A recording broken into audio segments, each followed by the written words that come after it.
tutte queste rubriche che mi hanno appioppato, siamo già in ritardo. Feste, dobbiamo parlare di feste qua, roba seria, mica Russo. Segui la Lega è una trasmissione realizzata in convenzione con La Lega per Salvini Premier. Ed eccoci arrivati. Allora, bella gente, come state? Siete pronti ad altre feste? Assolutamente.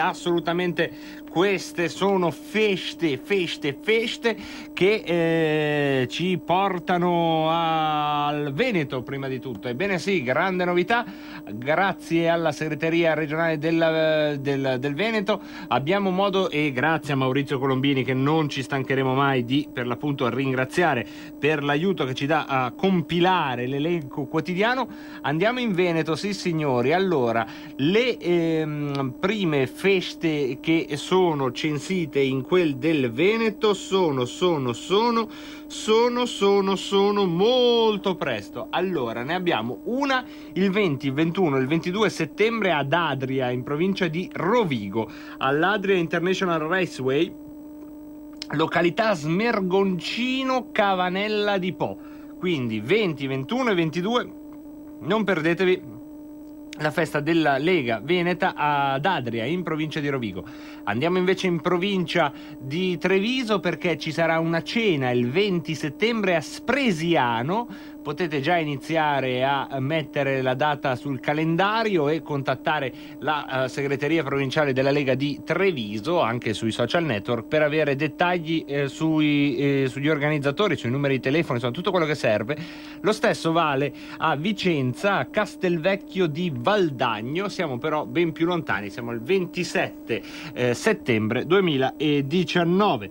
Ancora andiamo a vedere un'altra festa. Siamo sempre in Veneto. Scusate, mi sono perso il sito, perché poi la vita è quando hai bisogno di un sito ti si chiude. E la festa, diciamo, in Veneto, ecco, datemi il tempo di trovarla, perché ho stupidamente chiuso la come si chiama, la finestra, quella dove c'erano lì le feste del Veneto. Sto qua a parlarvi delle feste del Veneto e ci siamo persi la finestra. Eccola qua, dov'è? Diavolaccia di una festa, dove sei? Eccola qua, mo troviamo tutto. Oh, eccola qua, mamma mia, mannaggia, ecco, tutti i rubli che ci danno per studiare, non riusciamo neanche a fare una. Eccolo qua, dicevamo la festa quella del Veneto, sì, l'abbiamo già dette, scusate, sono andato io in confusione. Quindi torniamo a noi e ricordiamo: in Veneto Adria dal 20, 21 e 22 settembre all'Adria International Raceway, località Smergoncino, Cavanella di Po, sarà una festa della Lega. E poi due feste, una a Spresiano il 20 settembre e una a Castelvecchio di Valdagno il 27 di settembre. Andiamo invece più a sud, in provincia di Terni, da venerdì 6 a sabato 7 la festa della Lega a Terni al Parco della Fonte San Gemini. Attenzione s'il vous plaît, perché venerdì 6 interverrà Matteo Salvini. E poi ancora andiamo in provincia di Brescia, a Peschiera Maraglio Monte Isola, sabato 7 al Castello Oldofredi c'è una cena, al 331 16 89 436 è il numero per prenotare. Siamo a Peschiera Maraglio Monte Isola, in provincia di Brescia, e c'è questa cena. Vi ricordo, le cene sono su prenotazione, evidentemente, perché bisogna sapere chi c'è e chi non c'è. A proposito di cene su prenotazione, abbiamo anche la cena da non perdere, lo Spiedo Padano dell'8 di settembre. Ormai i giorni sgocciolano come il grasso dello Spiedo stesso, ma siete ancora in tempo a partecipare.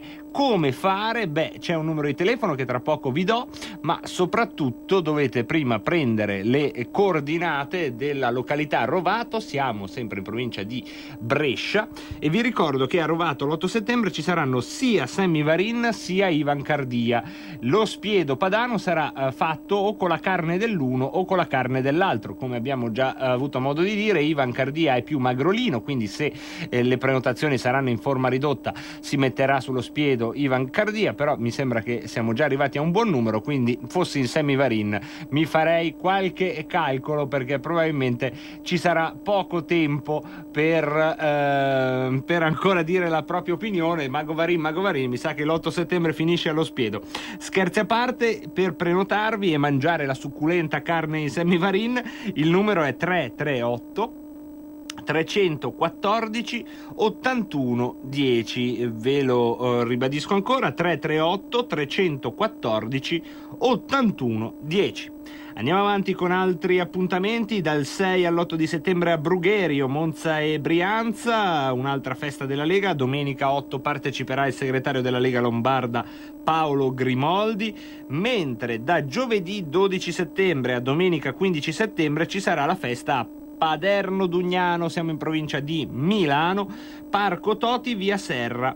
Ancora andiamo ovviamente a guardare il grande mega maxi giga iper raduno di Pontida, che vi ricordo sarà il 15 settembre a Pontida, nell'omonimo e ormai proverbiale Pratone in provincia di Bergamo. Una grande giornata per la quale vi potete organizzare nei trasporti con tutti i vostri leghisti di prossimità e avere appunto modo di raggiungere il grande Pratone per la manifestazione che quest'anno come non mai culminerà con il discorso di Matteo Salvini, il primo grande discorso di Matteo Salvini davanti alla sua gente dopo l'apertura della crisi, quindi possiamo immaginare sarà un discorso speciale.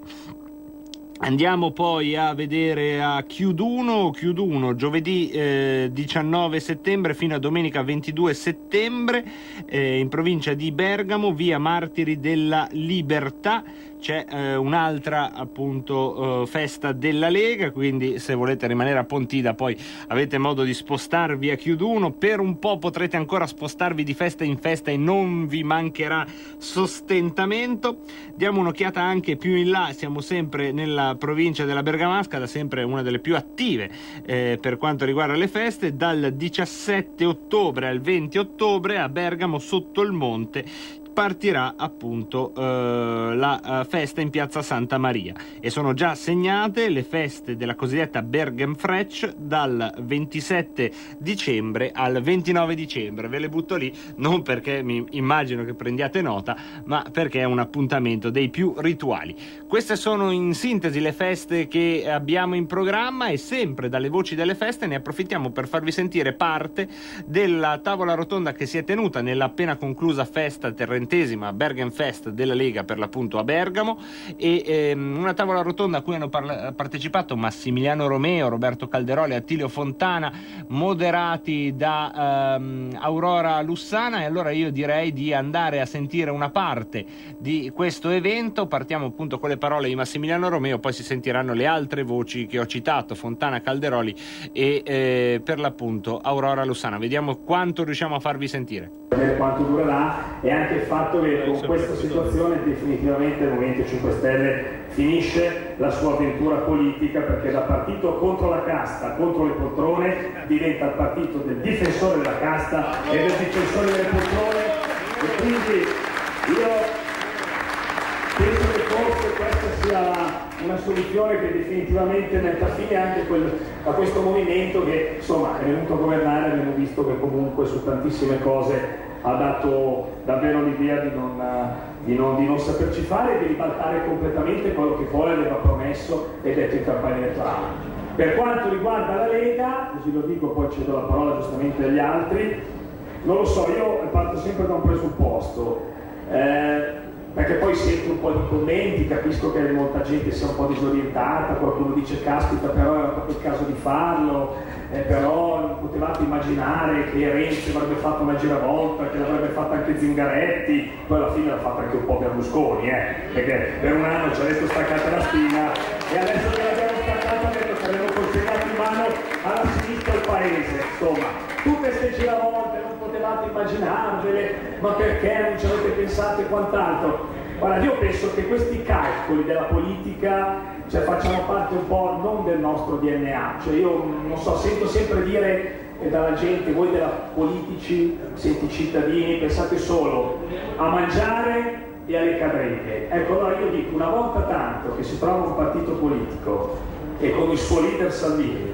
che molla le poltrone, quindi molla il potere per coltivare dei sani principi, dei sani ideali, io capisco poco quelli che oggi si indignano, sono preoccupati di determinate scelte. Io penso che la coerenza delle proprie idee e la volontà di andare avanti e di essere fedeli ai propri principi sia la cosa più importante. Quindi motivo per cui sono convinto che la Lega andrà sempre forte, e poi io sono anche certo che presto torneremo a governare e ci prenderemo le nostre belle soddisfazioni. Grazie.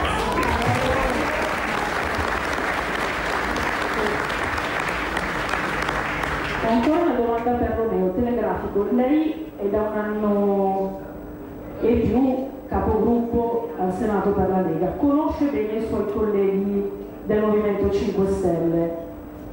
Qualcuno in Senato che avrà così in coscienza un momento di esitazione a votare questo governo con i PD, ci sarà qualcuno, penso al senatore Paragone, insomma, che ha detto mai col PD, lei che li conosce bene, che è seduto a fianco a loro, ci potranno essere delle diserzioni o sono tutti zitti allineati perché rischiano tutti la poltrona altrimenti? Io ho sentito Paragone che è l'unico che si è un po' esposto da questo punto di vista. Gli altri al Senato, a differenza di Molinare alla Camera, dove ha avuto più una parte del Movimento 5 Stelle più spostata a sinistra, quelli un po' più ideologizzati, al Senato noi abbiamo avuto forse la fortuna, so Roberto può testimoniare, di avere anche alcune persone comunque che erano più ragionevoli, più propense al dialogo, più vicine anche alle nostre posizioni su determinati temi, però insomma mi pare di capire che sarà molto molto difficile. Poi l'appello noi lo facciamo, questo è indubbio, l'appello che noi facciamo è attenzione, se avete un minimo di dignità, un briciolo, ma anche pensando a quello che abbiamo fatto all'inizio, così faccio solo un focus veloce, dove i primi mesi comunque eravamo accomunati da questa volontà comunque di un po' di sfidare l'Europa, la finanza, il mondo delle banche, questi erano i temi che ci accomunavano di più, l'idea di fare una manovra espansiva che aiutasse la nostra gente, i nostri cittadini, che andasse veramente incontro ai bisogni delle persone, e nei primi 7 mesi, devo dire, con la manovra di bilancio inclusa, siamo riusciti comunque ad andare in questa direzione. Cioè adesso addirittura cambiare completamente tutto dovrebbe diventare complesso, ecco, perché poi a un certo punto tutto si è guastato, e lo sanno bene anche loro, quando il signor Conte, che era diventato una vera serpe all'interno del governo, ha cominciato a pensare che i nemici da sconfiggere non erano più la burocrazia di Bruxelles, la finanza, i poteri forti e l'elite, ma i nemici erano diventati leghisti perché avevano preso troppi voti alle elezioni europee. E allora cosa dovevamo fare? Dovevamo andare avanti con chi in realtà aveva deciso di fermarci a tutti i costi, perché solo così si poteva fermare l'avanzata della Lega, cioè da avvocato del popolo si è trasformato in avvocato dell'elite e dei palazzi. Quando abbiamo capito questo, ormai sapevamo che la nostra strada non poteva essere che quella di chiudere questa esperienza, e da persone coerenti l'abbiamo fatto. Allora, un appello a quella sensibilità, a quei parlamentari dei 5 Stelle, Paragone in primis, che hanno sempre sostenuto la necessità che i nemici stavano altrove, che bisognava combattere, costruire un'Europa diversa. Insomma, adesso vedono Conte che praticamente ha avuto il suo governo nato a Biarritz con G7, con la benedizione della Merkel, di Macron, con la benedizione adesso anche del Papa, con la benedizione, e con alla fine abbiamo un briciolo di dignità e dicano riprendiamo quel cammino che era quello davvero di difendere gli interessi del popolo, che dovrebbero essere davvero la ragione di tutti noi rappresentanti. Grazie.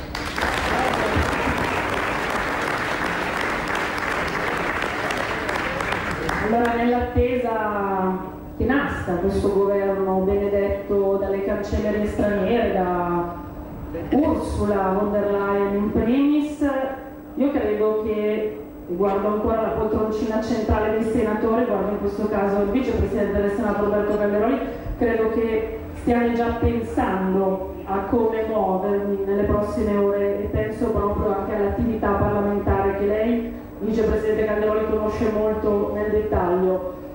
In queste ore è arrivata una critica fortissima da parte delle amazzoni renziane che hanno detto la Lega presiede ben 11 commissioni tra le due Camere, tra Camera e Senato, si dimettano, non è possibile che blocchino l'attività parlamentare, l'iter delle leggi con le loro presidenze, le liste abbandonino le poltrone delle commissioni, e Calderoli ha prontamente loro risposto: si studino la Costituzione.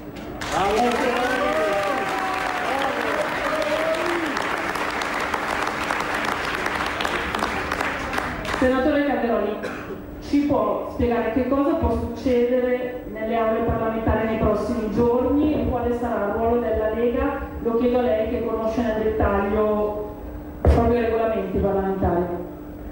Il ruolo della Lega, le amazzoni del PD.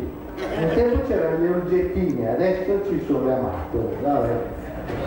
Però la prima cosa che voglio dire, perché la prima sera che vengo, perché ho letto l'altro giorno su un giornale che qui alle serate c'erano 20 persone presenti ad ascoltare. O siete obesi o ce ne sono ben di più, questa sera li vedo. No, ci sta. Secondo, il venire al TAV e parlare dell'Inter e non dell'Atalanta, meriteresti veramente la decapitazione dell'accusato. Terzo, torniamo. Sì, ma il loro allenatore si chiama Conte, quindi se Conte mi dà tanto non va bene. Allora, torniamo alla crisi di governo. Allora, io oggi sono stato a Monviso, 3.800 metri, ci sono andato vicino ad Ottigliati, ormai sono 25 anni, quarto di secolo, però quest'oggi, perché non è solo una montagna, è il simbolo di quando la Lega parlava di secessione, io credo che si possa tradurre anche in autonomia, in autodeterminazione, quello che volete, differenziato o meno, purché diventiamo padroni a casa nostra e diventiamo i nostri soldi. E qui dico una cosa riferendola a me stesso sulla, ho detto quest'oggi faccio il trombone. Quando c'è una deriva autoritaria, antidemocratica nel paese, la gente va in montagna, e ci sono andato, perché lo scippare il diritto del voto ai cittadini è una deriva autoritaria e quindi io cito. Nelle prossime rubriche dedicate alle feste vi faremo sentire altri stralci di questa Bergenfest che è stata piena di contenuto, ma noi non perdiamo di vista anche gli appuntamenti che torniamo a darvi ben volentieri. Come eravamo partiti dal Veneto, torniamo a raccontarvi del Veneto. Le date partono dal 20, 21 e 22 settembre ad Adria, in provincia di Rovigo, festa della Lega all'Adria International Raceway, a località Smergoncino, e poi 20 di settembre una cena a Spresiano in provincia di Treviso, all'agriturismo ai carrettieri del Piave, quindi se volete potete già telefonare o all'agriturismo stesso oppure mettervi in contatto con la segreteria provinciale di Treviso. E ancora a Castelvecchio di Valdagno, siamo andati ora in provincia di Vicenza, il 27 di settembre siamo sempre a una cena della Lega, ristorante Villa Pizzati in località Pizzati alle 20:30, è una cena, se volete potete per l'appunto prenotarvi. Andiamo anche a vedere le altre feste, perché si è conclusa sì la Bergenfest, ma non si sono concluse le feste, tantomeno in provincia di Bergamo. Ringraziamo ancora Maurizio Colombini di avercele segnalate sempre. Le prossime, dicevamo, in provincia di Bergamo sono tutte dopo il grande raduno di domenica 15 a Pontida, poi sempre in provincia di Bergamo da giovedì 19 settembre al 22 a Chiuduno. Restiamo in Lombardia per le cene di Brescia, Peschiera Maraglio, siamo a sabato 7 settembre, avete ancora pochi giorni per prenotarvi alla cena Castello Oldofredi, la località. Il numero è 331 016 89 436. Lo stesso vale, siamo sempre in provincia di Brescia per la domenica dopo, domenica 8 settembre a Rovato, Spiedo Padano con Ivan Cardia e Sammy Varin al 338 314 81 10. La più vicina invece in ordine di tempo per le feste della Lega è a Terni, al Parco San Gemini, Parco della Fonte San Gemini, dal 6 al 7 di settembre. Il 6 settembre inaugura le danze, niente poco di meno che Matteo Salvini. Noi chiudiamo qui lo Spazio Feste. Segui la Lega è una trasmissione realizzata in convenzione con La Lega per Salvini Premier. E chiuso lo Spazio Feste faremo una breve parentesi calcistica e poi saremo tutti occhi e orecchie per il voto sulla piattaforma Rousseau, che è l'ultimo tassello probabilmente prima della nascita di questo improbabilissimo grottesco governo, ma che comunque avremo l'onere e l'onore di raccontarvi. Wow, che bella casa! Finalmente mi hai invitato! Chi ha parlato? Sono la Digital Radio, quella del sistema DAB+. E che ci fai qui? Non abiti nella mia auto. Ma io sono ovunque, anche in casa. Basta avere l'apparecchio giusto, con tanti contenuti extra e con il suono perfetto. Vivi anche in casa tutta la magia della Digital Radio. E ricorda, dal 2019 il sistema DAB+ è in tutte le auto nuove. Dibidi dobidi DAB. Anche Radio Padania è in Digital Radio. Per la tua pubblicità su Radio Padania Libera, scrivi a spot@radiopadania.net. Radio Padania presenta Coming Soon Radio, quotidiano di informazione cinematografica. Per tutta la vita ho desiderato un fratellino, ma quando è arrivato ho scoperto che era speciale. Anche l'Italia ha il suo Wonder. È la prima volta che parlo con Arianna e gli devo dire sì, ho un fratello ed è down. Alessandro Gasman, Isabella Aragonese e Rossi De Palma. Mio fratello rincorre i dinosauri. Dal 5 settembre al cinema. Una vita in vacanza. 01 Distribution presenta. Ma tu stai? Ma chi è? Ma come chi so? Amo, so io, Enrico Brignano, Ilaria Spada, Paola Minaccioni. Sei sposato? E che è morta completamente. Tu gran fio de nat. Tutta un'altra vita. Dal 12 settembre al cinema. Il 5 settembre. Non l'abbiamo fermato. Devi tornare al cinema. Ho visto tutti noi morire. Con tutti i tuoi amici. Si consuma da dentro. Perché solo insieme torneremo anche noi. Vincerete la paura. Non lascerò che succeda di nuovo. Per sempre. Abbiamo giurato. It, capitolo 2. Mi siete mancati. Dal 5 settembre al cinema. Red, abbiamo scoperto che c'è una terza isola che vuole distruggerci tutti. Per salvare il loro mondo, mettiamo insieme una squadra. Da migliori nemici. Siete stati scelti perché siete i migliori e abbiamo trovato. Attivare l'arma! Diventeranno peggiori amici. Maiali. Angry Birds 2, nemici amici per sempre. Dal 12 settembre al cinema. In molti ci invidiano e ci odiano perché siamo ancora liberi. Se vuoi aiutare Radio Padania, segnati il nuovo IBAN per i tuoi bonifici. IT 89R 08453 01602 000 000 101971 presso la Banca di Credito Cooperativo di Milano SC. Aiuta Radio Padania. Diventa nostro editore. IT 89R 08453 01602 000 000 10 19 71.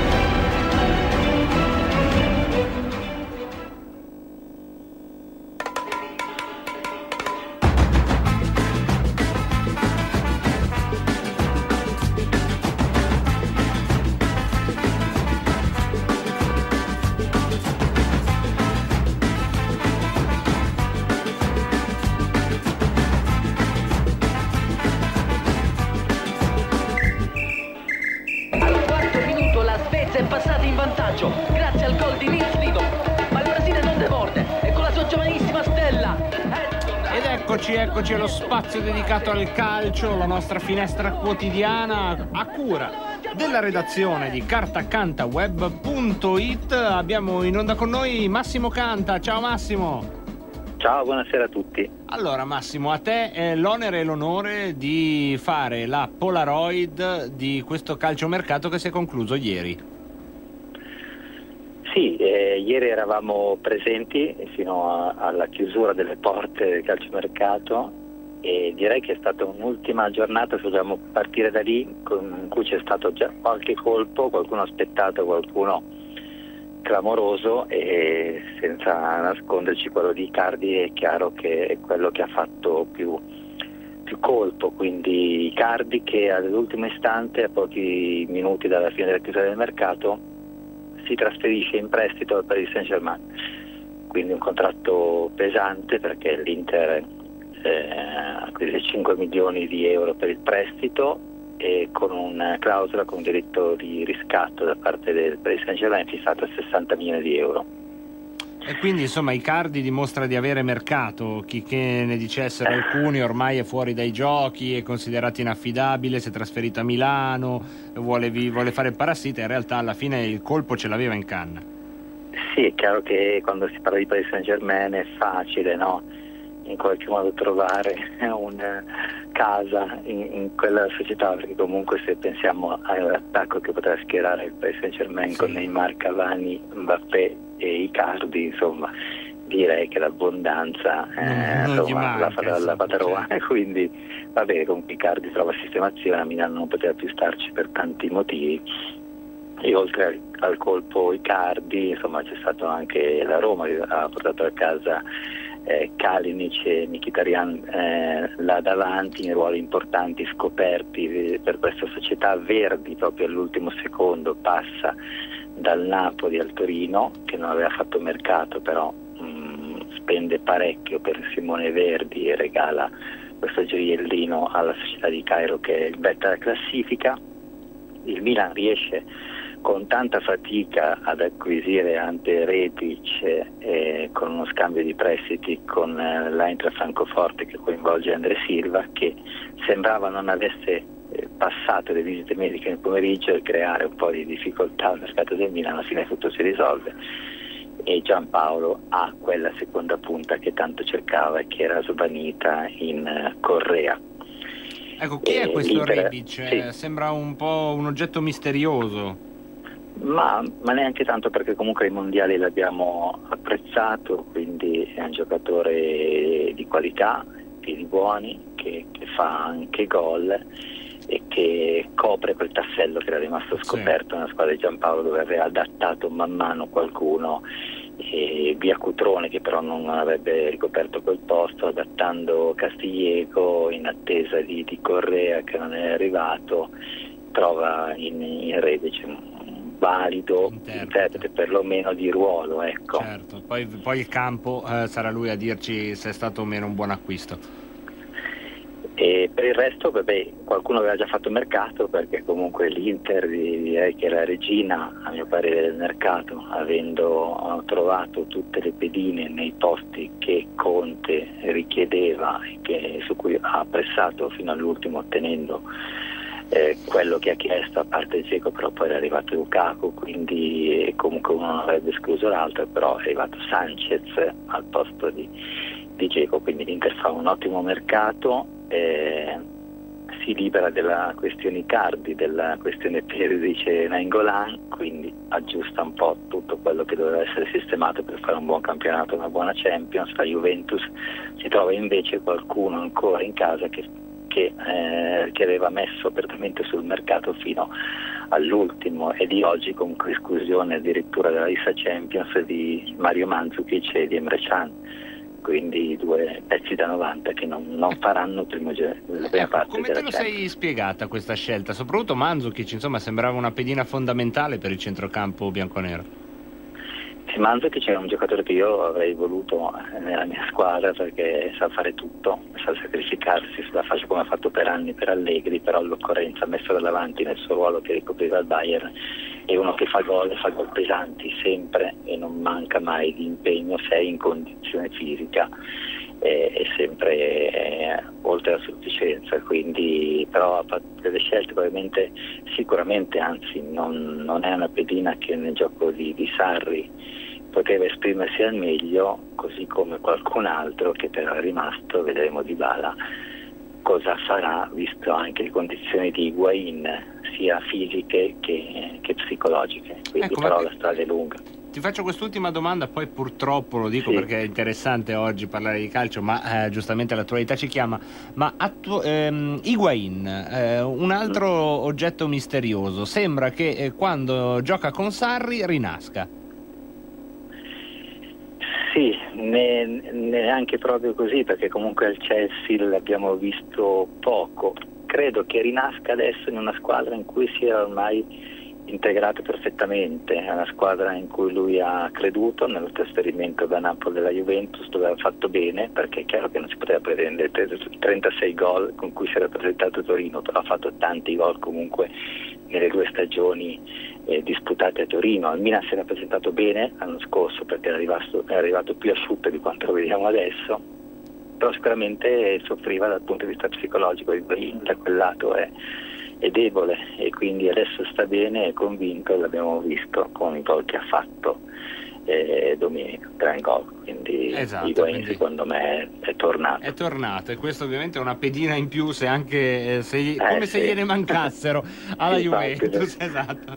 Va bene Massimo, grazie della chiacchierata anche oggi, a domani voi per la nostra rubrica sul calcio. Grazie ancora Massimo Canta. Grazie, buon proseguimento a tutti voi, buona serata. E noi chiudiamo la rubrica dedicata al calcio e onoriamo invece la rubrica dedicata al Parlamento utilizzando un altro pezzo da repertorio, diciamo, in cui si parla di una card per le persone in difficoltà economica. Anche qui noi cerchiamo da un punto di vista evidentemente parziale, siamo Radio Padania, però di ricapitolare, raccontare come in realtà sulle politiche sociali Lega e Movimento 5 Stelle si sono fatte una concorrenza a chi ne proponeva di più e migliori, quindi non credo risponda al vero l'idea di una Lega solo per la flat tax e un Movimento 5 Stelle solo per il reddito di cittadinanza. Anche sulle politiche sociali la Lega ha detto la sua.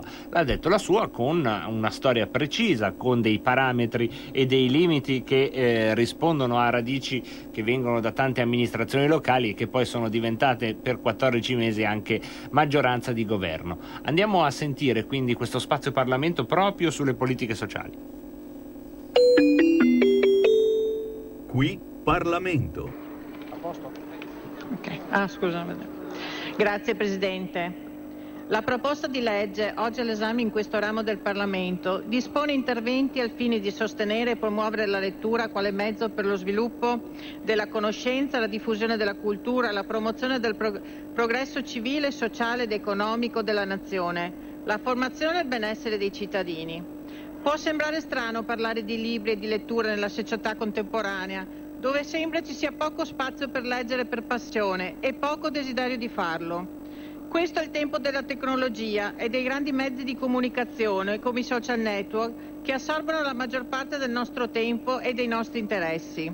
Da questo non sono esclusi nemmeno i bambini, anzi. Spesso posseggono uno smartphone che consente loro di collegarsi in rete e di usufruire di tali piattaforme. Tale atteggiamento poi perdura passando per l'età dell'adolescenza e gli anni di scuola superiore fino all'approdo dell'età adulta.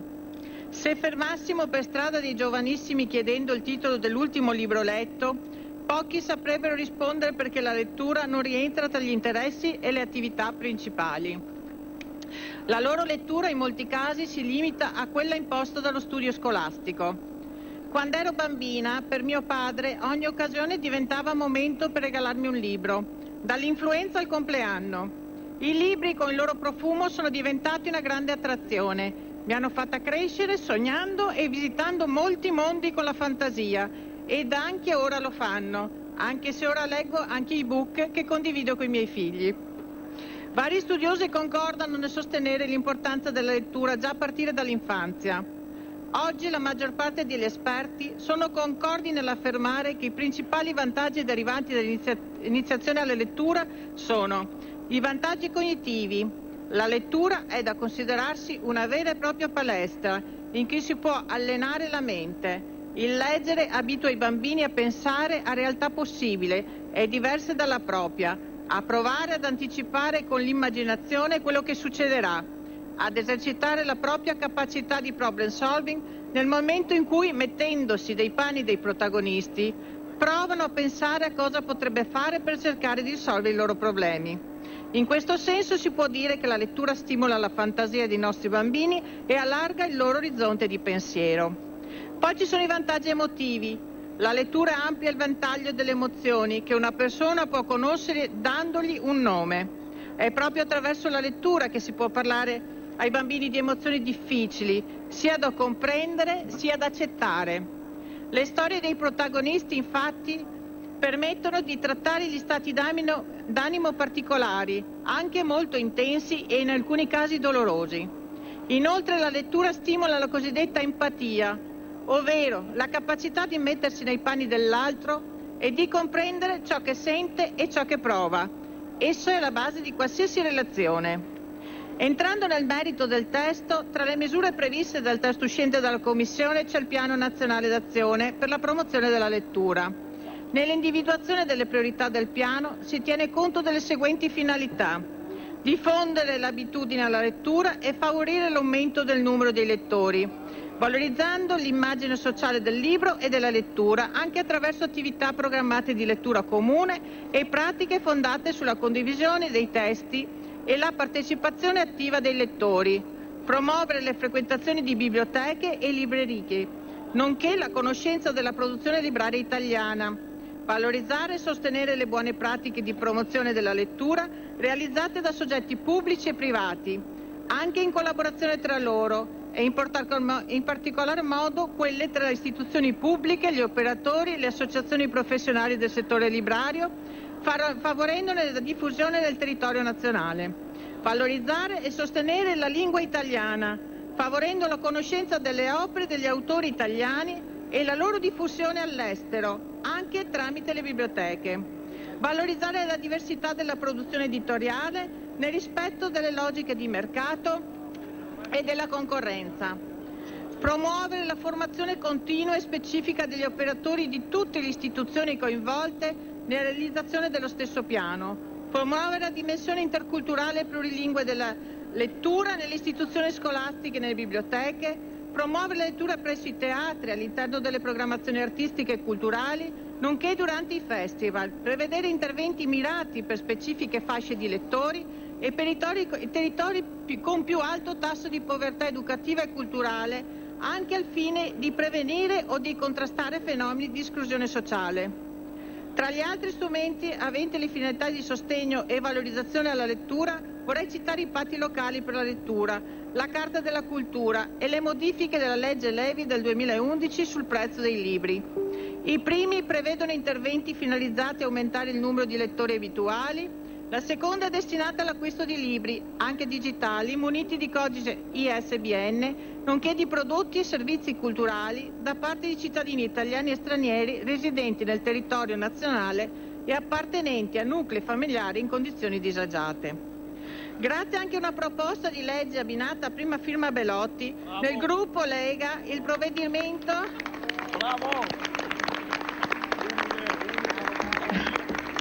interviene a modificare anche la legge Levi del 2011 nelle parti relative agli sconti sui libri nuovi. La vendita di libri ai consumatori finali da chiunque con qualsiasi modalità effettuata è consentita con uno sconto massimo fino al 5% del prezzo a posto. Lo sconto può arrivare al 15% sui libri adottati dalle istituzioni scolastiche come i libri di testo. La norma si applica anche alla vendita di libri effettuati per corrispondenza o tramite piattaforme digitali su internet. Il limite massimo di sconto non si applica alle vendite di libri alle biblioteche, purché i libri siano destinati all'uso dell'istituzione, restando esclusa la loro rivendita. Questa legge difende le librerie dal rischio di estinzione, rivaluta le biblioteche scolastiche e valorizza i patti locali per la lettura, sancisce la rinascita di un centro per il libro e la lettura al passo con modelli innovativi ed efficienti, argina i rischi di uno strapotere della vendita online introducendo regole che permettono una concorrenza più equa tra tutte le aziende che operano nel nostro settore. Leggere è una grande ricchezza per ciascuno di noi, ci apre alla conoscenza, ai sentimenti, alla bellezza, ci dà consapevolezza delle nostre radici e di quelle degli altri. Leggere è anche libertà, perché è cultura e attraverso essa siamo persone libere di scegliere e di capire cosa è giusto per noi. Occorrono dunque politiche che sappiano valorizzare la lettura e incoraggiarla, e questo è un primo importante passo. È stato un importante lavoro di squadra da parte di tutti i gruppi politici ed anche questo notevole risultato, a prova che ci sono temi trasversali che portano il buonsenso a prevalere. Per tutti questi motivi il gruppo Lega voterà a favore. Qui Parlamento.